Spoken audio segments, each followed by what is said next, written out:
Absolutely a special touch with this guest. ఇప్పుడు present మనతో పాటు ఇంటర్వ్యూలో ఉన్న గెస్ట్ చాలా సెన్సేషనల్, విపరీతమైన సోషల్ మీడియాలో వైడ్ ఫ్యాన్ బేసు, మంచి ఫాలోయింగ్, ఎ బ్యూటిఫుల్ ఇమేజ్. బేసిక్గా మాసెస్లో కానీ క్లాస్ ఆడియన్స్లో కానీ he's kept that image very intact. ఇన్నాళ్ళు బట్టి ఎన్ని కాంట్రవర్సీలు ఉన్నా తను మాత్రం బియాండ్ కాంట్రవర్సీ బిహేవ్ చేస్తూ రావడమే తను ప్రదర్శించిన ఛాంపియన్షిప్గా నాకు అనిపిస్తుంటుంది. తనే మంచు మనోజ్ ఇప్పుడు మనతో పాటు ఇంటర్వ్యూలో ఉన్నారు. మీ అందరి తరఫున నేను I'm inviting him for this interview. Welcome Manoj. Welcome. Thank you so much for such kind words. It's a truth what I'm talking. In fact నాకన్నా కూడా నాతో పనిచేసే చాలా మంది యంగర్ జనరేషన్ బాయ్స్ నాకు నీ గురించి చెప్తుంటారు. మంచి ఫాలోయింగ్ సార్ సోషల్ మీడియాలో. నువ్వు సినిమా చెయ్యన్నా మేము హిట్ చేస్తామని చెప్పి మెసేజ్లు పెడుతుంటారు. మరి వాళ్ళకి తెలియదు కదా ఇండస్ట్రీలో ఏంటి కెరీరు, వాటిలో ఉండే ఇష్యూస్ వాళ్ళకి తెలియదు. ఎందుకు చేయడు మనోజ్ అన్న, ఎందుకు చేయడు అని నన్ను అడుగుతుంటారు. ఏమరా మీ అందరి తరఫున నేను ఒకసారి అడుగుతాను ఇంటర్వ్యూ ఎప్పుడైనా ఉన్నప్పుడు అని చెప్పారు. రేపేమో Mirai release. How is your experience in that character? Out of the world experience అండి. It's something new. వేష భాష అన్నీ కొత్తే ఈ సినిమాలో. ఫస్ట్ టైం ఇంత పవర్ఫుల్ యాంటీ ఫోర్స్ క్యారెక్టర్ చేస్తున్నాను. అంటే ఒకప్పుడు లార్జర్ దెన్ లైఫ్ విలన్స్ వస్తారు, అప్పుడప్పుడు వస్తూ ఉంటారు అనమాట అలాగా. సో నాకు దీంట్లో నచ్చిన ఎలిమెంటు అంత పవర్ఫుల్ క్యారెక్టర్ రాసి, and he has to be stylish, he has to be fit, and he has to be agile, and martial arts కొంచెం తెలిసి ఉండాలి, అండ్ కొంచెం ఆ మాట పలుకు కూడా కొంచెం స్ట్రాంగ్గా ఉండాలి అని డైరెక్టర్ కొన్ని రాసుకున్నారు అనమాట. ఫస్ట్ చూపించారు నాకు, ఇవన్నీ ఉన్నాయన్న, ఇందుకోసమే మీరు ఇన్ని ఎవరు మ్యాచ్ అవుతారంటే మీరు అనుకున్నాను. అంటే కాకపోతే దిస్ ఇస్ ద రోల్, ఇలా ఉంటుంది, రాముడికి ఎదిరిలే రోల్ అన్నారు.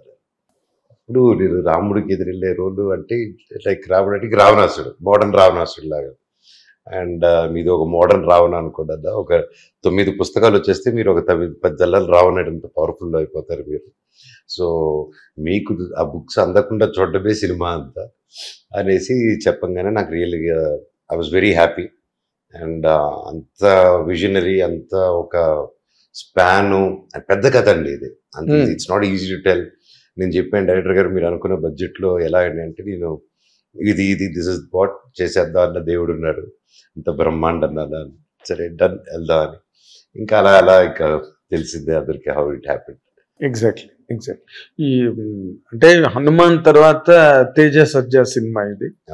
అండ్ విశ్వప్రసాద్ గారికి మధ్య రోజుల్లో కొంచెం ఆయన ప్రాజెక్టులు మిస్ఫైర్ అవడం, సో ఆయనకు కూడా చాలా గట్టి హోప్స్ ఉన్నాయి ఈ సినిమా మీద. నిన్నే హీ మెట్ ద ప్రెస్, మాట్లాడుతూ ఈ expressed a lot of hope and faith in this film. పక్కన తను ఎక్స్పెక్టేషన్ తనకుంది తేజ సజ్జాకి. మధ్యలో నీ క్యారెక్టరు నువ్వు, ఈ సినేరియన్ చూస్తే నీకేమనిపిస్తుంది? What could be your comment on that? It's a very big film for all of us అండి. పనిచేసిన ప్రతి ఒక్కరు, అంటే విశ్వప్రసాద్ గారు ఆయన రియల్గా అప్రిషియేట్ చేయాలంటే కేవలం కార్తిక్ ఘటమనేని గారి స్క్రిప్టు, దాని బలం చూసండి. అండ్ అప్పటికి ఈగిల్ చేస్తూనే ఇంకో సినిమా కూడా ఆన్ చేయడం అనేది it's a great thing. As a producer ఎంతో నమ్మితే కానీ చేయరు. అండ్ అప్పటికి హనుమాన్ రిలీజ్ అవ్వలేదు. నేను I was like okay next ఏది చేద్దాం అని మేము ప్రాజెక్ట్స్ చూసుకుంటూ ఉన్నాను. ఆ టైంలో ఇది వచ్చి చెప్పంగానే ఐ వాజ్ లైక్ ఇది కదా, if when we're telling a story, okay ఇతిహాసాస్ నుంచి వీటి గురించి is connecting, trying to tell మన కథల్ని is trying to tell to this generation in a new way అనే కాన్సెప్ట్ నచ్చింది. సో దీన్ని బ్యాక్ చేసిన విశ్వ గారు రియలీ గ్రేట్ అండి. It's not easy.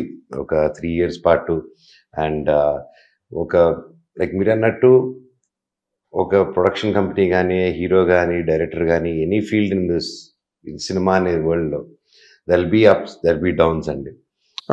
దాంట్లో ఎవరు కన్సిస్టెన్సీగా ఉన్నారో వాళ్ళే నిలదొక్కగలుగుతారు. అండ్ దాంట్లో విశ్వ గారు ఇస్ వన్ మ్యాన్ అండి.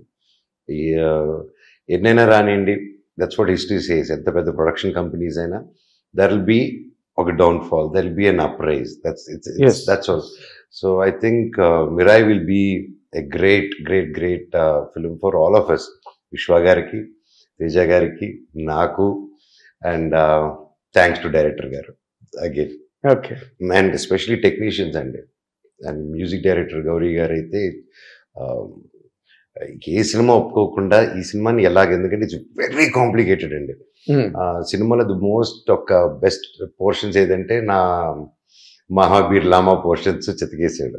అవునా? Yeah, and I'm happy for that. Thank you Gauri garu, I love you. And especially there's a sound fight అండి, శబ్ద గ్రంథం. శబ్ద గ్రంథం అనే గ్రంథం వచ్చినప్పుడు సౌండ్ ఫైట్ స్టార్ట్ అవుతుంది. అంటే రకరకాల ఆయుధాలు, ఒక ఆయుధంతో కొండలైనా పగలగొట్టచ్చు అంటారు చూడండి. ఐ మీన్ శబ్ద ఆయుధంతో, సౌండ్ వేవ్స్ తో యూ కెన్, సైన్స్ ప్రూవ్ చేసింది. ఆయుధాలు అప్పట్లో అలాగే కదిపేటోళ్ళని చెప్పారు. సో ఆ అశోకుడు దాచిపెట్టిన శబ్దాయుధాల గ్రంథం. సో ఆ ఆయుధం బుక్ తీసుకుని ఆయుధాలు తీసుకోవాలని ఆ ఎపిసోడ్ ఉన్నప్పుడు ఒక్కొక్క ఆయుధం సౌండ్ డిఫరెంట్ ఆయుధాలు. సౌండ్ ఏ సౌండ్ ఇస్తాం కొత్త ఆయుధాలకి? మీకు వైలెన్తో నుంచి ఏదేమో అంటే ఏదైనా వచ్చింది అనుకోండి, దట్స్ డిఫరెంట్ థింగ్. ఆయుధాలు కొత్త, సౌండింగ్ కొత్తగా ఉండాలి. అండ్ ఫైట్ అంతా రకరకాల ఆయుధాలతో కొడుతూ ఉంటారు, సౌండ్ ఆయుధాలతో. అండ్ అది పుల్ ఆఫ్ చేశారంటే I think he needs all the awards possible for his work as a re-recording అండి. And I became a very big fan of Gauri గారు. యాజ్ నాకు మ్యూజిక్ అంటే బాగా పిచ్చి నాకు చిన్నప్పటి నుంచి. And as a music lover చెప్తున్నాను, హ్యాట్స్ ఆఫ్ అండి. అవునా? వెరీ కాంప్లికేటెడ్ సిచ్యువేషన్ ఎరగదీశాడు ఆయన ఎఫర్ట్లెస్లీ. చూసినప్పుడు ఎంత ఎఫర్ట్లెస్గా ఎలా కొట్టారనిపిస్తుంది మీకు. ఓకే.